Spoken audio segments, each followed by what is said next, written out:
metara, 7,5 metara. Sad tu treba neki krš po meni da se pojavi veliki. I naglo ide više, ovdje ima zomba i vidi koliko, sa 8 metara ide na brdo, na koliko piše metara. Ovo je odlično što je to brdo. A vidi ovdje gdje ti je, vidi. Aha. To je sad ispod Pente. Znači, to brdo je sad tačno ispod Pente. Evo ti, naspram tebe. Naspram tebe je to brdo. Tu i treba da se baca, znači. A vidiš koliko je daleko od obale. Markice još bliže.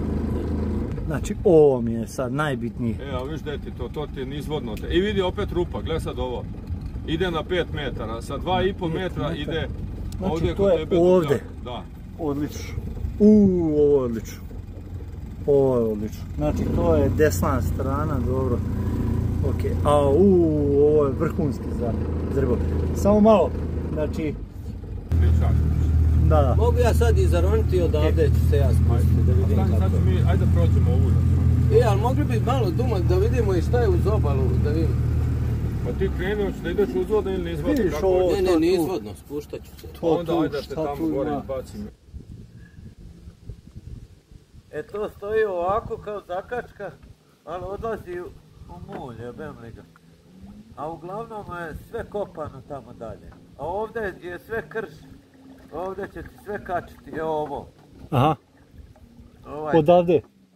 A tamo sve su onako nešto, kao loptice, Znaš, nije šljunak, nego... Dobro, ovdje ću ja već, tu je već vadim, znaš, neće mi ići po dnu.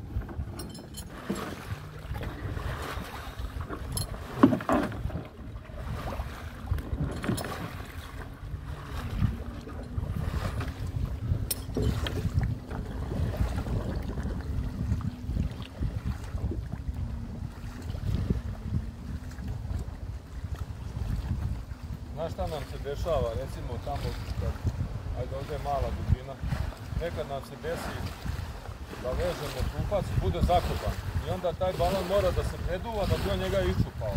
I onda kad ga iščupa, ako je velika dubina, na primjer 10 metara. Dobro. Balon je ove zapremine dole pod pritiskom. Dobro. Jedan bar.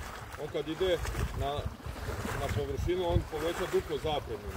Dobro. Samim tim i nosilac i onda on ubrzava. I dešavalo se da iskoči trupac, da se balon zgužva i da se padne i da se vrati dole, a to je opasno, mi budemo dole, znaš, i onda čim ga katapult, to je sad tamo do vrha ovog drveta, razumiješ? Dobro. Čim ga katapultiraš, jebi ga bežiš, ne znaš šta će se desiti. Da. Znači, sad mi bi trebali malo da se sklonimo, jer tu će izaći balon, ali dobro, ovdje nije zakopan da ga on nategne pa da ga čupa, on će njega verovatno, pošto je zakopan puno, izaći, a neće ni biti iščupan skroz, ako je dugačak. Jedan deo ostane u mulju, a samo jedan deo iščupan.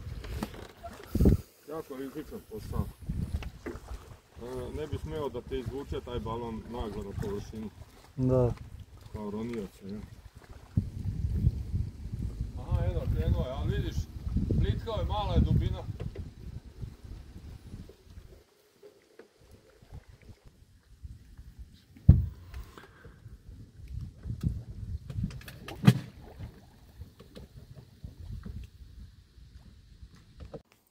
Sad da je ovo dubina, ovo bi iščupalo, znaš, sad ga jebe što je plitko, pa ne može da, nema nosivost. Da. Čim izađe, prestaje da nosi.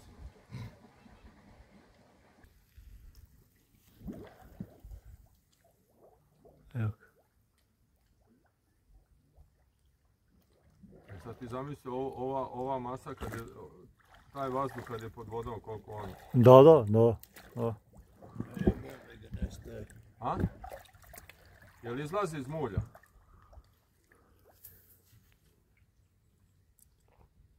Ovdje ima 300 litara sigurno. Zapremine, ovo što je iznad vode, znači 300 kila nosivosti.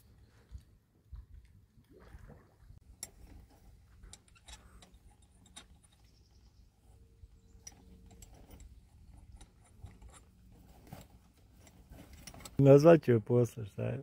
Ma oni bili na rođendanu, ja sam danas 3. dan na rođendanu.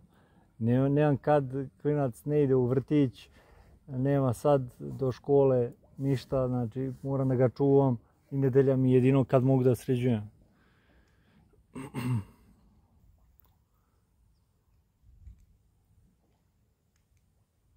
Znači on dole prvo veže sajlom drvo Da, i onda ga počne pusti. da duva taj balon. Da, da.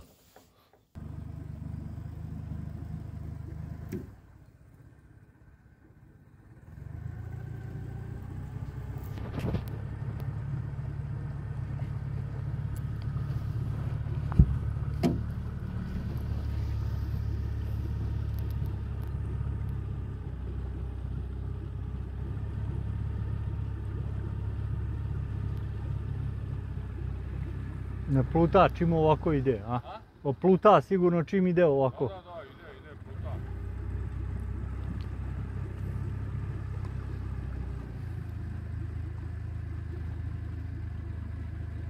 Jebemo mater, ovdje ide na pliće, sad će se ovdje nasukat. Ovdje ima Da. jedno brdo. Pa znaš šta, i nema veze sad ovamo. Duma, ja bi njega spustio ovdje. A? Da. Aj ga navuci ovdje. Ovdje? Nisi Ovdje tam. bi ga ja spustio. E sad ovdje bi ja izvadio jedan senker, Duma. Ajde. Ajde, ovo uzmi majke, pet.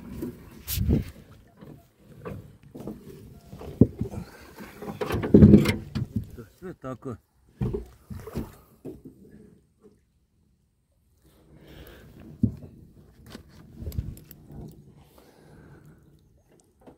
Nema, op.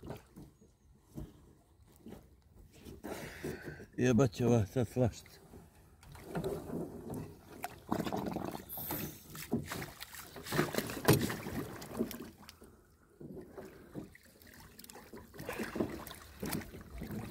A što je glista, hvat.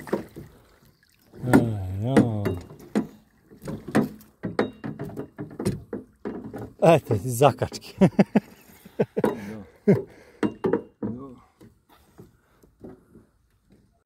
Drugari, samo da se odjavim. Evo prvo ovdje pogledajte, isto je ovako kao tamo gdje sad miš prikazuje, isto tako izgledao i moj plac. Znači, totalno je bio obrastao, znači tu je bilo dosta nekog i sitnijeg i krupnijeg drveća, velikih grana i tako dalje, pod uglom od 70 stepeni maltene nije moglo da se stoji. Da bi se uopšte prišlo tamo do placa, pogledajte sad kako je izgledalo, znači trava je bila jedno 2 metra visoka, znači tu smo morali da prokrčimo nekih 20 metara da se to pokosi, da mogu kola da prođu, a zatim nekih 50 metara kroz šumu smo pravili put, tu je bio nekad neki putić, on je se nazirao, ali po njemu je svuda bilo nekog sitnog bagrenja izraslog, znači jedva je moglo da se prođe peške, a evo pogledajte, znači mi smo 50 metara smo prokrčili, znači kolima prolazim da ne kači nigde ništa, eto to je to. Ovo je 8. dan, vidite čak sam doveo i ronioce da tamo izvadimo to nešto dole što je bilo u vodi nekog krupnijeg drveća koje bi kačilo prilikom pecanja. Eto, očišćeno, pregledan teren sa sonarom. Nadam se početak septembra da će moći da se peca, da ću tad početi da snimam, pa eto septembar, oktobar i tamo vidjet ćemo u novembru kako će biti. Snimamo pun gas, pa se vidimo u sljedećem videu. Pozdrav!